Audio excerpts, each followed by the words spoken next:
Damon Markowitz, along with Falcons President and General Manager Bruce Landon, for another edition of Falcons Web TV. Don't forget to join us on our all-new Twitter page. Steven Hanjak's got some new technology there. He's snapping photos of players sleeping on couches, the empty locker room, you name it. But check out that Twitter account. Also a new feature there on the FalconsAHL.com homepage.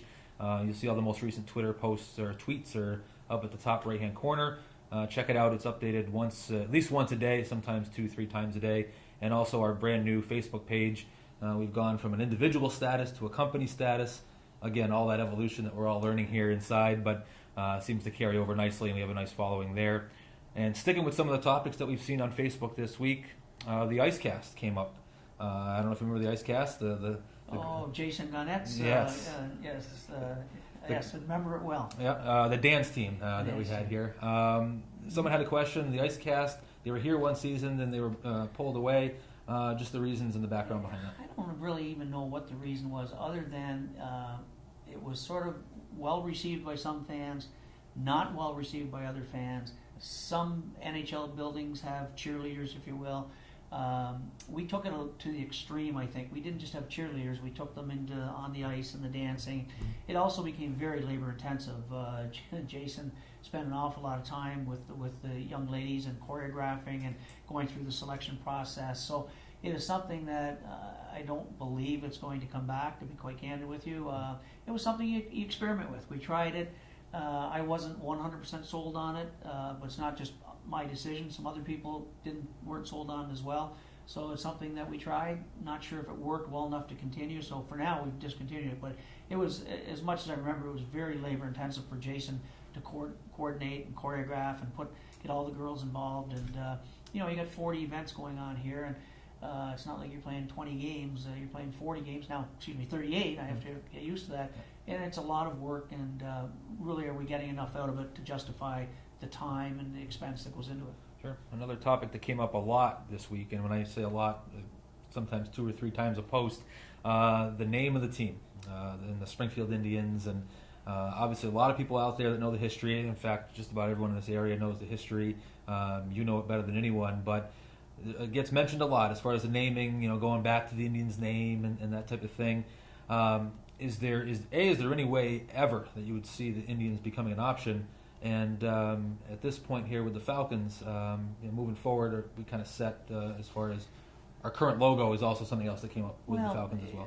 I don't want to go into the history of going back to 1994, why we didn't keep the name the Indians. I have a lot of respect for Peter Cooney, who owned the team back then. I worked for Peter for a number of years. He's a friend. I talked to him the other day, as a matter of fact, and he kept the Indians' name for reasons that he wanted to keep it. So we had to come up with a new name, and as you know, we ran the contest, and the Falcons won the contest. I look at it this way, Damon. We're going into, I think it's our 18th year as the Falcons. So if you're a 30-year-old, which if you look at the demographic of our fan base now, if you're a 30-year-old or 33 years old, you basically grew up with the Falcons. I think we've put our brand out there strong enough now with the younger fans. You talk to a 9, 10, 11, 12, 15-year-old kid, they don't know who the Indians are. The Indians are somewhat remembered by the older fan, but you also remember we were the Kings at one time as well. So we are the Falcons. We're going to stay the Falcons. There'd be no change to the Indians. I think that would be a major mistake. And there's also this, misconception that you and I have had this talk internally. This misconception that they were filling the house in the days of the Indians. Well, golly, that's not true. The average attendance going back 45 years was 3,800 and change with the Indians. There were some very down years during the Indian days as well. Other than the last couple of years where our attendance has gone down, the average attendance for the Falcons was like 4,500.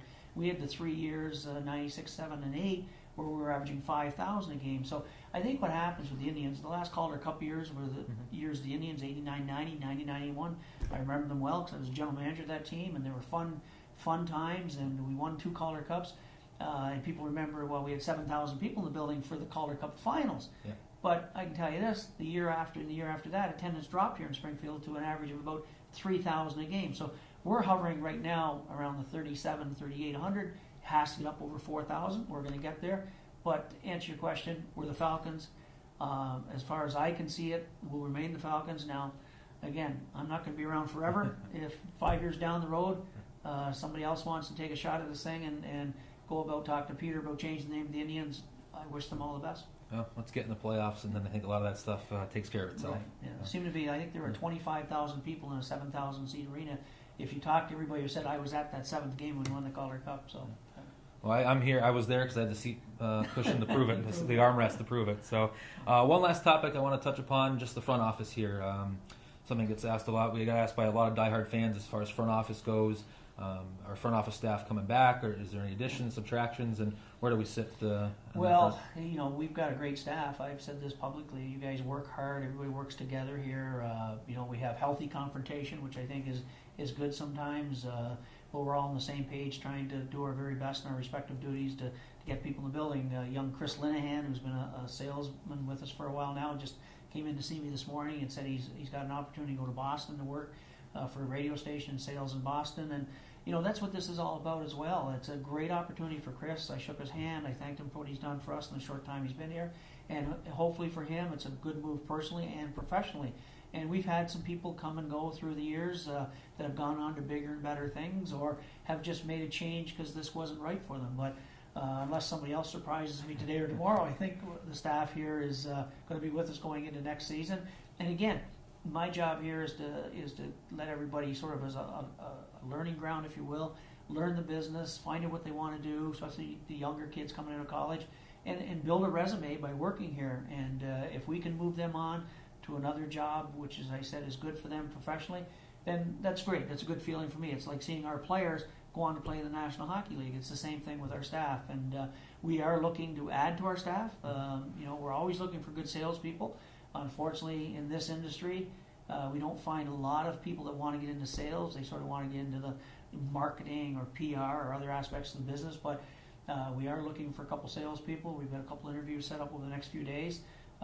It's a great environment, I think, to work. We have a good staff. Everybody gets along, and it's a great industry. It can be challenging at times from a sales perspective, but it also can be very rewarding at times as well, as we all know. So if anybody's out there listening and they'd like to get into sales with the hockey team, send a resume, email me, come in and see me, whatever, and we'd certainly love the opportunity to talk to you. So again, going forward, somebody asked me the other day about Carol Appleton, who had been with me for 17 years, I think. Carol is now running Amelia Park and doing just a fantastic job over there, as we knew she would. We'll miss her certainly. She did a little part-time work for us last September and October, and finally has gone on full-time now with Amelia Park. But it's an opportunity here for people to move on if that's what they choose, or if they want, stay with us as long as everything's going fine. They're doing their job and they enjoy it here. We love the people we have working for us. Bruce, thanks for joining us once again. Thanks, David. We'll see you next week. You will. Thank you once again for watching. Quick reminder here, don't forget the new Twitter account on FalconsAHL.com. Check out the top right-hand corner. You'll see a brand new Twitter account. Stephen Hanjack tweeting once, twice, 7 times a day. And also check out the new Facebook page as well. But from Damon Markowitz along with Bruce Landon, thanks for watching, and we'll see you next week.